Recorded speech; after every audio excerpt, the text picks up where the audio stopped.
Hey everybody, welcome to the GMG review. Today we're taking a look at Necromunda Bastions of Law. This is the new, I would say, Ultimate Edition gang book for the enforcers in Necromunda, and it's accompanied by a whole bunch of new kits. We get a Captain and Sergeant box that includes all the different variants. So you get two Captain models, you get the Champion models for both the Subjugators and the regular Patrolmen. You get hard case dogs, which are the little like cyber mastiffs that you can take around. You get a Paladin Enforcer Haunts, which are your psychically aware cops. We have a Brute who's like a masher, and then we have a more like traditional sort of psyker.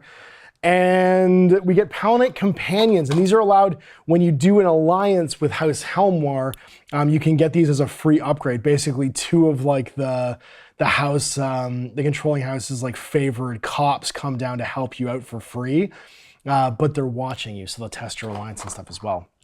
There's a tactic cards for the gang tactics, as well as a neat new Enforcer upgrade box. So for the base Enforcer kit, this adds a bunch of variation where you can get a sniper rifle, a flamer, an auto gun, a web gun, a bunch of different shotgun batons, auto pistols, assault shields, new heads, power knives, like basically everything that wasn't in the original box set. Now, if you've been following this gang, they came out in one of my favorite box sets. This was the one that introduced the Underhive plastic kit where you had these cool walls. It brought in the Corpse Grinder gang, and it was kind of an outside Hive Primus, you know, like very desperate situation where the Corpse Grinder cult rebels and like destroys a hive, and you're alone in the dark underneath this hive with a bunch of cannibalistic murderers. It's been a while since they've done like a full book, and Bastions of Law basically takes everything that's come out since then, adds all this new stuff, and puts it all in a single place, including all the Ash Wastes and Outland stuff. So if you were thinking about starting this gang, or you don't want to carry around all of the books you're currently carrying around, this gives you a one-stop basically for all of Necromunda when it comes to playing Enforcers. So what are Enforcers? They're the local police. They're not the Adeptus Arbites, the Imperial Police. Think of them like more like the FBI, right? So they're the federal cops. These are like the local cops. These are your town sheriffs, and every planetary governor will have their own that they make. The story of the poor Paladin Enforcers of Necromunda is a terrible one. You are trying to maintain law in a terrible place. You're gonna get sort of like the structure and history of it. But my favorite is when we get to the timelines, and like you have to like, first of all, you have to give credit to just the amount, and I want to shout out to my friends at the Forge World, or the Specialist Game Design Studio at Games Workshop.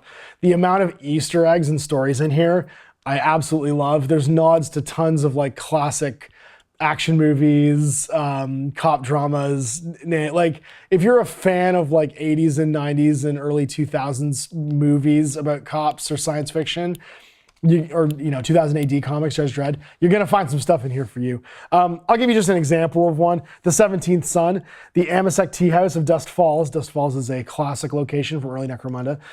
Becomes a temporary enforcer stronghold. After its courtesans realized the pale young noble passed out in the corner is none other than Gilbairn Helmwar, lately absconded from the spire. The entire settlement is locked down by Precinct Fortress 13 before an escort of Paladin subjugators arrive to escort the heir to Necromunda safely back up Hive. So that's your Assault on Precinct 13 reference, right? High value target passed out there. A bunch of like local cops have to defend them from Precinct 13. There's a million little things like that layered in here, and I really enjoyed reading through this one just to kind of spot those and pick them out. There's a few nods even to Confrontation, the original Necromunda published in White Dwarf. It was a really early version of this. And yeah, and there's just, the thing with the Paladin Enforcers are, they're the kind of lens through which we think they're the good guys, but they're not the good guys, because they're just another establishment reason why Necromunda is the way that it is. And there's two lists in here. There's the Badzone list and the main Hive Primus Enforcer list. So you're going to be able to take the gang two different ways, and of course you can be a law-abiding or outlaw one. So gang composition. This is a more traditional Necromunda way of playing Enforcers. Previous editions of Necromunda, Enforcers like wouldn't earn income, like they're working for the house. In this one, you're just treated like a normal gang. You do get a free rookie enforcer every time somebody dies, though, which is nice. So you get to save a little bit of your money. You get your enforcer captain. He can be armed every different way. And I'm so happy to say, finally, he gets the 3+3+ weapon skill, ballistic skill. The original version of the enforcers, for some reason, they didn't have good leaders.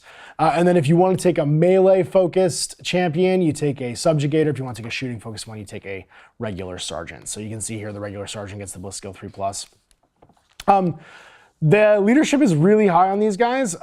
Cool, willpower, and intelligence. 6+ across the board, 5+ for will. So leadership and will really good. Cool for Battletechs, not as good. 6+ across the board here for all your champions. And intelligence is also pretty average for everybody else. But you'll see here, yeah, the subjugator is going to get the better weapon skill, more attacks. The shooting Paladin champion is going to get the increase to his ballistic skill there as well. And his initiative, which is nice. Both can be armed two different ways. So that heavy layered flak armor for the subjugators with shields, obviously just sort of standard carapace, and mesh for the regular guys. Gang patrolmen are pretty much unchanged. You get our subjugator patrolmen pretty much unchanged. Their weapon kitouts are pretty much the same. You get your rookie, who's going to count as your juvie for the gang, and you get a free one when somebody dies. And your Paladite drills are now your primary skill set. So cop skills are primary. Everybody also still comes with handcuffs, which is nice, so you can capture people if you want. But the Paladite drill skill set is going to be the primary skill set for everybody. And let's have a look at that right now. I was going to mark it before I started, but it's right here. So just like all skill sets, there's 6 of them. We got your 6. Once per round, if this fighter is standing inactive, as soon as a visible enemy unit declares a charge, but before it's carried out, this fighter may interrupt the enemy fighter's activation to perform a shoot. Basically an Overwatch when someone else gets charged. If the enemy's prone and pinned or prone and seriously injured as a result, their activation immediately ends. Helmar's Justice, when you step on somebody, you get an XP. That's so dark. Yeah, if you basically kick people when they're down, if you enforce brutal authoritarian rule, you get extra XP. I mean, it's thematic. Non-verbal communication, so like hand can't. Any friendly fighters in line of sight may use their cool characteristic when taking a nerve test, because you're getting the hand cannon at people, which is nice. Restraint protocols. It's a simple action. This fighter is adept at shackling people. A prone and seriously injured enemy within an inch is taken out of action automatically. The result is automatically 55 to 56 captured. There's no need to roll in the lasting injury table. So you just cuff folks, which is great. And everybody has cuffs, so don't worry about doing it. Minus the dog. The dog can't shackle people. Teamwork, when a fighter with this skill is activated, they can make a group activation as if they were a champion, as described in the Necromunda core rulebook. That's super handy. If this fighter is a champion, they can take 2 additional models instead of just the 1. And if it's a leader, it can be 3. And then finally, threat response. If a enemy fighter ends their move within 6 inches of this fighter after performing a charge action, and if this fighter is standing and active and has a ready marker on them, they immediately charge as a double action. Moving towards the enemy fighter. So you use this to like ping pong into people that are charging your line. So if you're a shooter guy, you have a subjugator next to him with that skill, shooter gets charged, he charges in. And performs an immediate fight basic action as normal for a fighter performing a charge. This activation interrupts the enemy fighter's activation being performed after movement before the attacks, and then they lose their ready marker, so they get their activation taken. And I know you have your different prefectures that you could be playing in as well, which will give you additional abilities.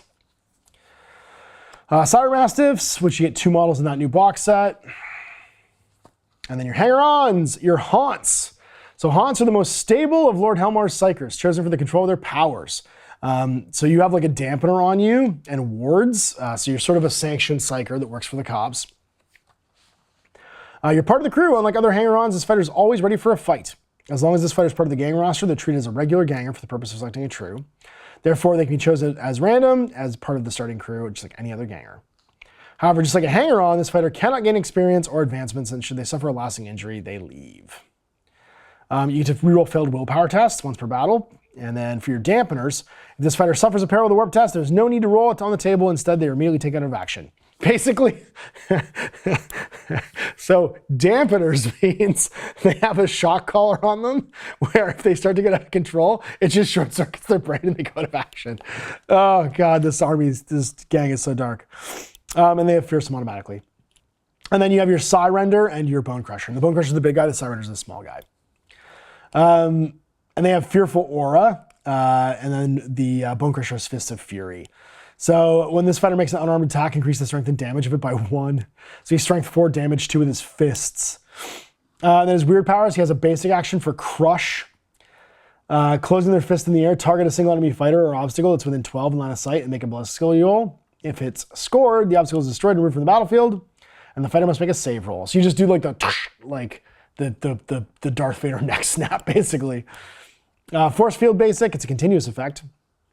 You improve your save by 1 within 3 of them, and if they don't have a save, they get a 6+ save roll. So you have like a force dome.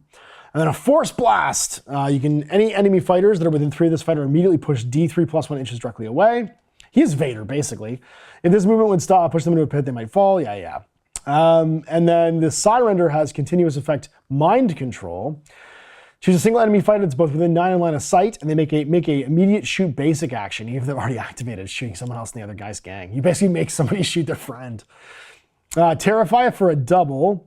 Choose a single enemy model within 18 in line of sight. The fighter must immediately make a nerve test with -3 or become broken. Or hallucination. Choose an enemy fighter that's within 12. That fighter immediately becomes subject to the insane condition. Man, what a hero. So 5+ willpower test with rerolls to use these powers, by the way, because that's or once per game, because you're a sanctioned psyker. What a hero that guy is, and cheap. They have no weapons, but they have hardened flak all the time. You can get sloppers and rogue docs, ammo jacks and gang lookouts, dome runners, because you're still cops. Your sanctioner pattern automata is available. It's your first brute. This is from the previous book, and so is the ambot, the ogrins, the Taurus venator. You can hire some hive scum and bounty hunters. This all the usual stuff, and it's all printed in here, which is great. Being able to take house agents, all of this stuff is spread across a million different books. So having it all in the same book is fantastic. You get your single special character, which is Scrutinator Primus Servalin with her doggo. And she's got like a cool like lawful bounty hunter, a bunch of stuff. She can investigate people, use different change gang tactics, but she can be affected by them. Severin's unnerving to those around her because she's a blank. And you're -2 in making cool tests, but you can't affect her with weird powers, and neither can anyone within 6. So she's kind of a Beckwin type. And then all of our extra rules, so things like your skills we just looked at, your prefectures you can choose from, alliances, so when you ally with a gang or with the house, and if you ally with the Imperial House, you get these rules. So your benefits, your law-abiding allies, and if you have a strong alliance and your paladin enforcers, the first time an enforcer gang is required to test the alliance, they don't. It just counts as disquiet instead. The Imperial appointment, when a gang allies with the Imperial House, they may select one of their territories to be officially appointed as theirs by the Imperial House. You can perform the collect tithe boast battle sequence there. Receive the boon from this territory an additional time. So you get to double dip on a territory because the Imperial House gives it to you. And then you also get Enforcer Bodyguards. These are like the special dudes that come down Hive that are like, they're part of the Enforcer team, but they might not be part of your precinct. And then you also have to pay the Imperial tax. The gang must give D3 times 10 credits to the Imperial House. But they can choose to keep all your rewards, but if you do, you have to test the alliance. And then finally, the Imperial Decree. If the gang's alliance within the Imperial House is broken, they immediately become outlaws because they're displeased. And then you can get these guys. They're kind of champions. So like 2 champions that come down to watch you, but also protect you. And the one has a stub gun disintegration gun. And they both have stub guns, disintegration guns, and they're equipped with layered flak and armored undersuit and magnicles. And they have Overwatch and Fearsome. There's your gang tactics, which you have the deck for. All of the different scenarios like asset seizure and getaway. Asset seizure is just shaking people down. And then the Badzone gang list. So you still get access to captains. But obviously you're in the Badzone, so your equipments are a little bit different. You get Enforcer Sergeants, Enforcer Patrolmen, Enlisted Hive Scum, that's your juvie, right? So the Badzone enforcers are basically, they're like the Old West sheriff, right? They're working with what they have in the community, and they're not necessarily having as much access to equipment and stuff. Here's all our new models, along with that Taurus Venator, that beautiful new kit. All new, a couple years old now. Weapon identification, all your weapon stats. So like I said, it's all in here. There's no need to book flip. You don't even need to look at you just need the core rulebook in this, and you're basically ready to rock and roll. Different types of field armor, weapon traits, all reprinted here, so you don't have to look them up somewhere else. Like everything that's on one of your weapons is printed here. And that's it. So, what do I think? So if you're starting, obviously this is great if you're starting Enforcers for the very first time, if you've never played them before. And if you're willing to spend the money and you don't want to be carrying all the books around that you would need to play Enforcers at this point, having piled kind of tomes on tomes to get all the different rules for all the different things, this consolidating down to a single book is fantastic. It's a double-edged sword, right? You want new stuff to come up for Necromunda, you want gangs to expand and get cool new options, but at the same time, you end up buying things multiple times. So I'd rather they did this. I'd rather, instead of like trying to keep things in print or when things get out of print, reprinting them, I'd rather they just waited a bit and did this and put it all into a single tome so you have access to it. Is it the best for people that like keeping up with this stuff all the time?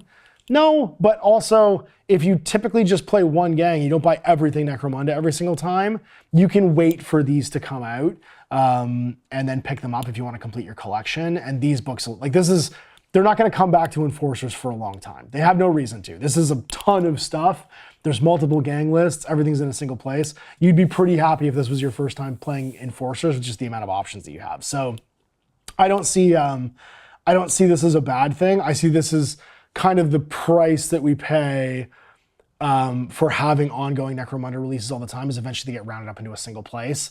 And yeah, and you're either comfortable with that spending or you're not, because also you can just go with the inconvenience of having everything, you know, kind of spread out, because the rules haven't changed that much and you can just check out what the differences are. So there it is. And obviously, man, like this is the last bastion of like modeling conversion Games Workshop hobby in the Warhammer 40,000 universe. Like core Warhammer 40,000 kits are now, they're like this guy. They push together, right? The starter set guy. They're gonna build one way. This guy came in 3 pieces. He's a beautiful miniature, but at the same time, like you're not building that guy a whole bunch of different ways. Look at a lot of heads in here, and arms, and guns, and hands. This is they know their audience. They know that this is the people that are going to play Necromunda typically are the people that want to kit bash and make things different and have a unique experience every time they play.